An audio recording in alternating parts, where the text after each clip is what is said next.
Welcome back. You're listening to the Kate Daly Show, and I've got Trevor Loudon as a guest. He's from New Zealand, many books to his credit. And I just wanted to mention, please text Birch Gold 989898. Get financially ready for what's coming, and they can really help you per your situation, per your age. How much money should you have under the mattress? What should you have in gold and silver?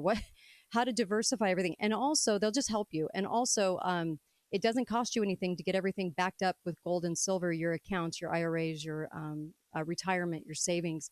And so they're going to send you some free information. So when you text 989898, just text my name, Kate, Kate, and they're going to send you that information. It's so well worth it. I would not tell you to do it if it wasn't going to help you. It's going to help you a ton.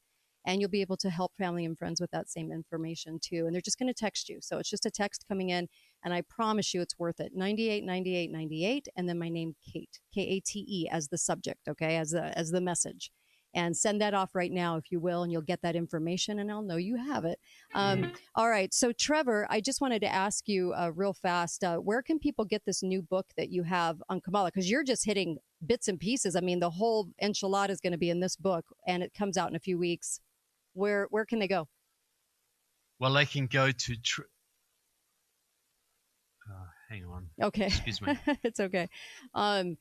He's going to talk about Tim Walz, and we're going to talk a little bit about Obama's power. I know a lot of you have probably noticed that Obama is hanging around all the time, and he was the one that escorted King Dingaling out of the Oval Office when they decided to take Biden out of the situation of the election.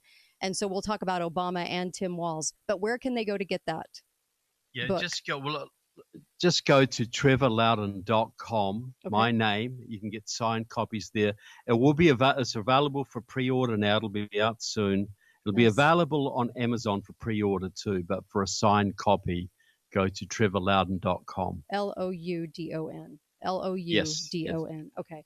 All right. Talk about correct. Tim Walz. Who picked Tim? Well, part of the committee that picked Tim Walz was Tony West, who's Kamala Harris's brother-in-law, who was put in place by the Steve Phillips that I mentioned before, who was given the job at number 3 in the Justice Department under Eric Holder. So basically, Tim Walz, they had a choice really left. They had Josh Shapiro or Tim Walz.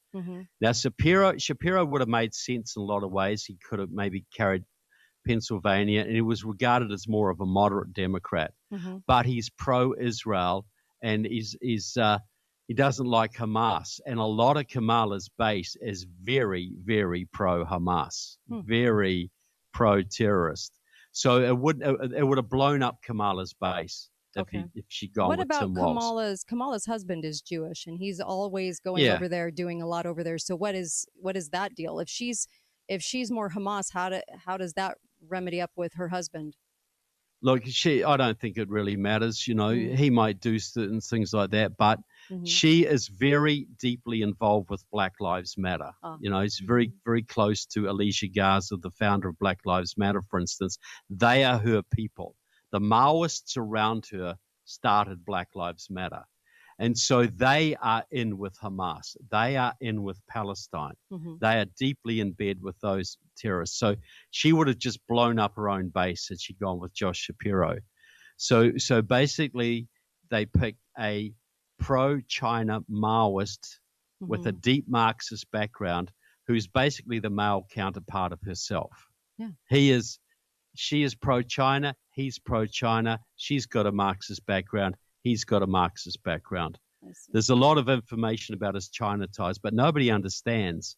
He is also deeply in bed with socialist and communist elements in Minnesota as well. So, but if he is not if he's not a recruited Chinese sympathizer, I would be shocked. I will be practically eat my car. He is so deeply in bed with China, it's unbelievable, and is being investigated for that right now in the House.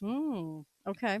What about Obama? Why? Obviously, he's hanging around a lot and very visual. We've never seen an ex-president this on the scene as we have in the last 3 years. So what's your take?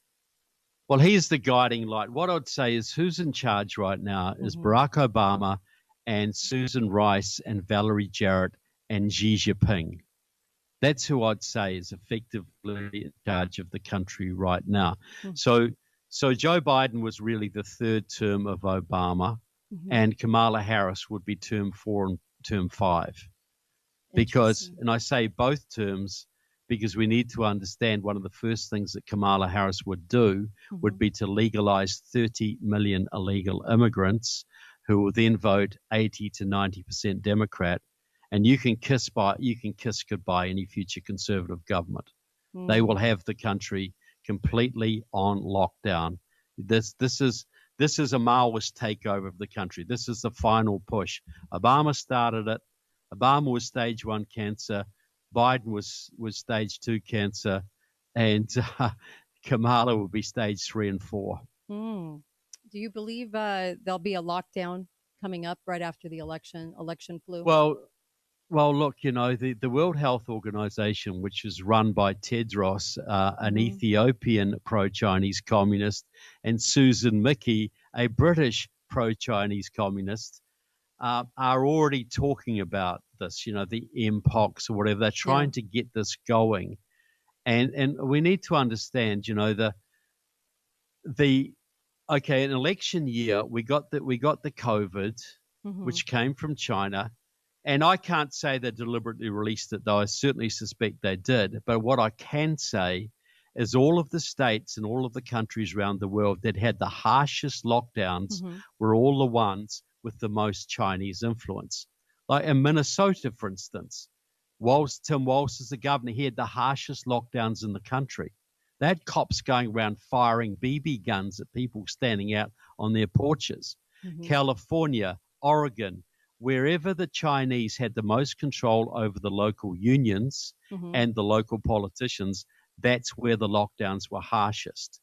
So it's a Chinese operation to wreck our economy effectively, amongst many other things. So, yes, I think they will try and do that if they can. It's getting a little bit late in the day. I think they might have missed the boat. But if they can still get away with it, they will. Interesting. Do we have any kind of, with the elections themselves and with the candidates that emerge, and this is all the candidates, is there kind of a warring factions of the deep state, maybe split into two, vying for different agendas that want favors behind the candidates, both sides of the aisle? Or do you feel like it's one deep state? No, I think there are factions within the states, even in the communist movement, they have different factions. Like if you look at Christianity, they have different denominations, right? Right. And every denomination thinks they're the only true one. Well, that's the same in the Marxist movement. So like the Bernie Sanders was part of one Marxist movement, Kamala Harris was part of another, Hillary Clinton was part of another. So they would fight for turf. Basically united, they want socialism, but they would still fight for turf. And then you've got elements in the Republican Party. You've got some that are more globalist, some that are more pro-China, and some that are basically American patriots. So, and sometimes different factions will ally at certain times. Sometimes they will fight each other, just like the mafia, Right. The mafia Different is families. the same all over the country, but sometimes they fight each other. Sometimes they cooperate with each other. Interesting. So it's a similar, people who go after power, they will betray each other every chance they get. They are pretty evil people. We have about 30 seconds before we go to break, and then we'll come back for a few minutes. But what about Hillary? Are you surprised Hillary's just sort of rolling over for all of this and having Kamala in that spot? Look, I'm sure Hillary was just so desperate to get in there. And I think if they'd had a brokered convention, she probably would have tried.